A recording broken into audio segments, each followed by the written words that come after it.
You wanna know why I look like somebody just gave me a battery acid enema? Why it looks like somebody came and dumped ass in my Cheerios? I'll fucking tell you.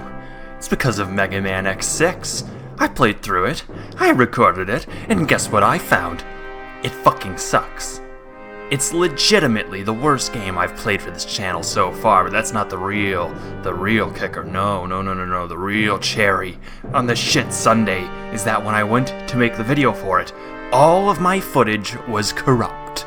And I now have to play through every agonizing, painful, blistering second of that putrid pile of shit. It makes me so mad, I want to just partake in the old ultra-violence. Why, what's this? A video game about hitting people. That's novel. Let's talk backstory. In the late 2000s, the UFC was riding higher than Snoop Dogg with their recent success in gaming. UFC 2009 was a huge hit even among non-fans, and 2010 had the same effect.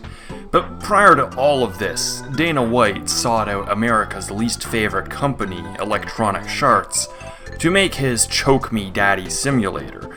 EA, however, laughed in his face and then promptly laughed him out of their office. So when Electronic Arts decided to throw their hat into the literal ring, you can be well assured that Mr. Dana White took it very, very professionally. Oh, I'm sorry. I'm usually far more composed. I'm just a little bit absolutely livid. And considering how good both of THQ's UFC games were, EA showed that they had a lot of balls by trying to take them on, but I mean, really, at the time, EA's own Fight Night series, 3 and 4 weren't very good. So how was EA's first foray into the sport of mixed martial arts? Surprisingly, really well. The first thing to talk about is the first thing you see in a game, it's the graphics. This game is still really good to look at, even today. Everything from how the fighters look to the lighting, and even small details like your fighter's hair or shorts moving as they throw strikes. Graphically, the game definitely looks like it's 10 years old, but if there's anything EA Sports games can do, it's look really good for their hardware for their time. Remember, Fight Night Round 3 was a graphical showcase for the PS3, and this game looks to be about on par with that. Hell, the presentation in this game is almost on par with the UFC games of the time. Everything is just shy of perfect except for one minute detail. Your entrances are too damn short. They only included half of the walk to the ring. You don't really get to sit and enjoy them. I like having the full entrance because it allows me to get into the proper mindset for a fight. It's not a massive issue, but the presentation as it is only really a 7, when intros would have probably brought it up to an 8 or a 9. To start off with the actual game portion, we'll go into career mode where we can customize our fighter. The character creation here is actually quite good. There are plenty of options to choose from, including intros and victory poses from fighters not represented in this game, allowing players to make guys like GSP or Nate Diaz with relative ease. You can even make fighters that are already in the game for some reason, like, I don't know why, but here's Boss Rutan's face. He's already here, but just in case you thought this game didn't have enough of the handsome one, here he is, I guess. And you know what, speaking of the fighters in this game, the roster is honestly not too terrible. It's not amazing, but it's not bad. I do feel like it's a little too top-heavy, if you know what I mean, with heavyweights and light heavyweights getting most of the recognizable faces, and a lot of the smaller guys fitting firmly in the "who are you again" category. You got dudes like Boss Rutan, both of the Shamrock brothers, Overeem, Fedor, hell, even Captain America himself, Randy Couture, decided to show up to the party. I would say that these two weight classes alone are probably on par with Undisputed 2009's roster, but 2010's is still a lot better. It's not bad, just again, a little top heavy. I mean, they got that one guy that lost to GSP, and that's all I care to remember him by, but besides that, I'm not crazy familiar with some of the smaller guys in this game. And during career mode, your fighter is guided by El Guapo himself, and I got to say, I usually hate when sports games do this, the whole famous athlete takes you under his wing, meanwhile he's only in this game due to contractual obligations and is probably working off a parking ticket, sort of thing. But Boss Rutan actually feels pretty legit in this game. He isn't a great actor by any means, he's not winning awards here, but everything he delivers comes out feeling sincere. It feels like he's actually aiding my character and he gives off these mad, cool uncle vibes.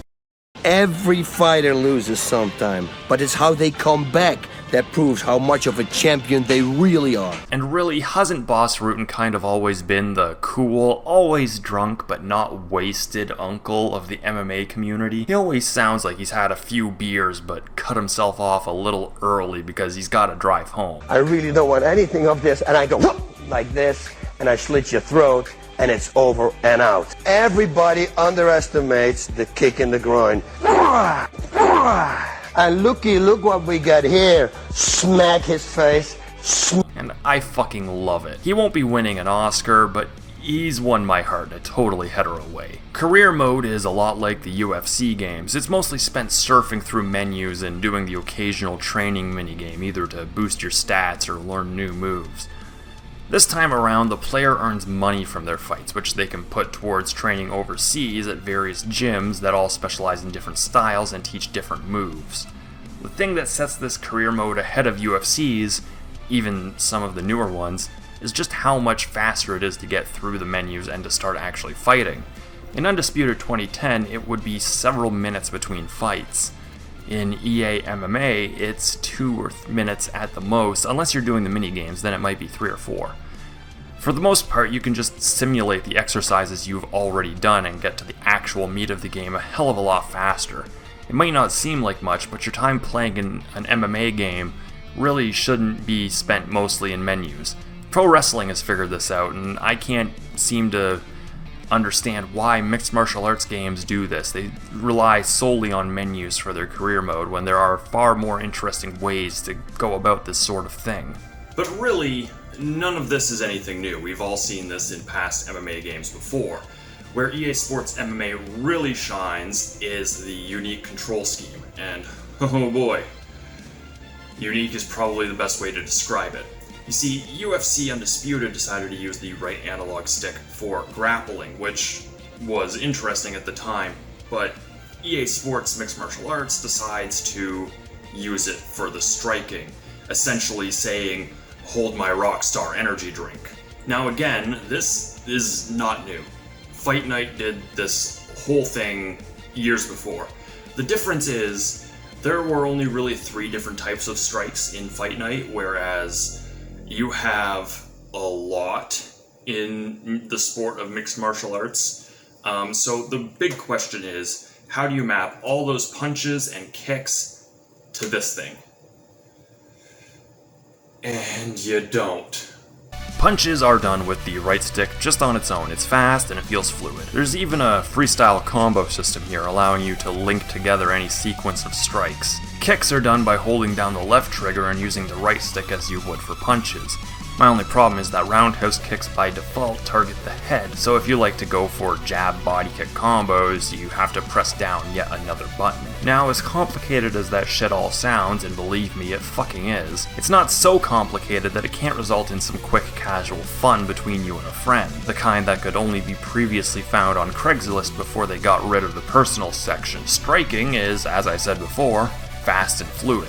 It's a lot different than the clunky, more methodical striking found in the Undisputed games. It's still just as good, but in different ways. If Undisputed is Dark Souls, then EA Sports MMA is Devil May Cry, and I'm not just saying that because its soundtrack is firmly fixed in the 2000s. It's hip and stylish and rewards the player for taking risks while not really punishing them for those same risks. Fights are swift and exciting, allowing for a well-timed counter-strike to quickly change the direction the fight is going. There are plenty of defensive options too. Obviously you could block, but the game introduces a parrying system that allows you to push strikes to the side and retaliate with one of your own. There's even dashing, which actually has invincibility frames on it, like this was one of those big boy fighting games like you'd see at EVO or some shit. And of course, the game has a swaying mechanic, but honestly, it's kind of ass.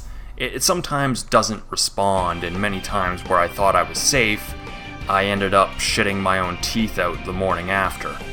The only major complaint with the striking aside from that is that your fighter feels floaty and almost weightless, like you're fighting on the moon.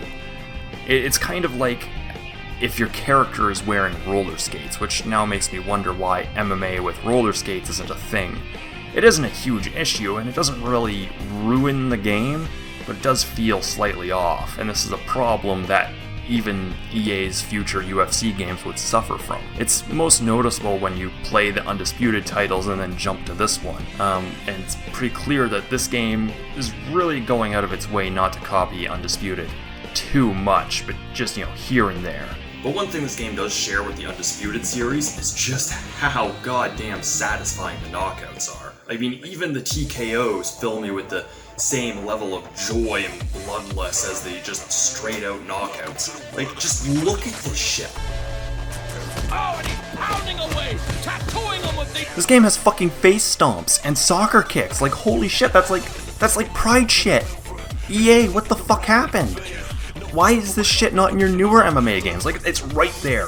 The work is done. Look how clean this shit is. They bounce off the cage, flop to the mat. It's hype as fuck. How is it this game from 2010 is doing shit that our cutting-edge MMA sims from 10 years later can't even seem to do? Like, I got so excited I couldn't even talk properly there. Like, that is some hype fucking shit. And to make the knockouts even better, if you brutalize your opponent hard enough, they will just not join you and the ref when the fight is over. Undisputed did this, but it felt a lot less frequent than in this game, where ground and pound looks like you're hate fucking your opponent's face with your knuckles. Now, enough about the striking. Any competent developer worth their salt can do a solid striking mechanic. But what about grappling? Grappling has so many finer intricacies to it, so many positions, and doing it justice is just damn near impossible. Even the Undisputed games only really found a way to feel like it just sort of worked.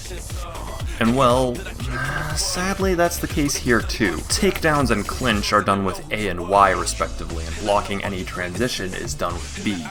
This really does oversimplify things, and you sort of get the feeling that the grappling system was only here because it had to be, and the developers just had to make something that worked.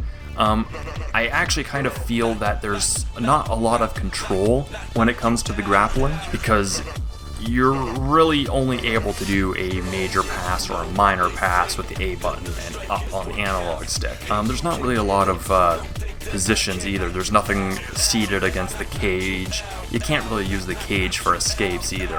There's just like a lot missing, and I don't feel like I have all that much control over the grappling, which is depressing as fuck because this game is the first mixed martial arts game I've ever seen with a submission system that's not only functional, but really good. It's very simple. Joint attacks require you to press a button in rhythm to fill up a meter, while the opponent has to decrease the meter to survive. Mashing the button will cause you to gas out, and you lose the struggle. Meanwhile, chokes require both players to find the sweet spot of the choke to sink it in. This not only functions, but actually makes a lot of sense, and makes submissions exciting and worthwhile to pursue. Not only do they add to the fight, but they make the otherwise uninteresting, dare I say, dog shit grappling mechanics have some actual substance. You know, normally in an MMA game, you just get like your regular octagon, but this game actually gives you 3 different types of rings to fight in. You get a hexagonal ring, I guess because that was Strikeforce's thing back then, as well as a circular ring, and a standard boxing ring akin to the ones that you'd see in Japan. The game even features multiple organizations, with the primary one being Strikeforce. Now, I can't seem to find any information on any of the others, which leads me to believe that they are just legally safe versions of actual organizations, but the option is always nice. These show up in career mode as a way to change up the rules of fights. Some organizations don't allow stomps or head kicks, while others do. These options really help make this feel like a game that encompasses all of the sport of mixed martial arts and not just any one individual brand. You know, I actually kind of wish that EA had kept this idea up when they took on the UFC license, because, you know, at the time they did that, the UFC owned Strikeforce and Pride and WFA. But, I mean, you know, everyone just calls the sport UFC anyways. It's like when your mom is telling you to get off the Sega and you're playing a PlayStation. It's like, I don't know, it wouldn't have really made a difference to the single-cell organisms that UFC 4 was trying to appeal to anyways, so I mean, why not? Just go that route. That's the way you guys should be going. And lastly, we get to my two biggest problems with the game.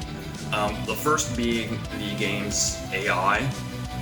This is an issue EA has always struggled with. Opponents can go from Ralph Wiggum to a cold, calculated killer in an instant. One moment, you're pounding the very last brain cell out of their skull with a right hook, and then when you go to follow it up, they pull out some sort of Ultra Instinct bullshit and knock your ass 6 ways from Shitsville. And many times I would be just wrecking my opponent, they somehow draw the Uno reverse card and become a nigh unstoppable force hell-bent on sending my concussed ass to the goddamn Shadow Realm. Time and again this happened, and in later UFC titles, this would only happen between rounds, but in EA MMA, this can occur in the very same round, meaning that you'll be thinking that you're hot shit, but then comes a well-timed parry and a right uppercut immediately following, sends your soul straight into the stratosphere. This is why after 2 attempts at the Liga de Combate title, I hope I said that right because my Portuguese is El Terrible. The joke is that that's Spanish. It's not Portuguese at all. That's the joke. I decided I had had a good run and, figured to call it quits for the purpose of this video. I had enough footage. I got far enough to actually see a good chunk of the game, and these files are getting fucking huge, especially with the new capture device. The last problem I have with this game is really just how bare it is. Aside from versus mode and career, this game has nothing really to offer. There was an online mode, but that only lasted 2 years, and there's no extra modes whatsoever, nothing like event mode or ultimate fights. Pretty much do a run in career and that's all you can really do.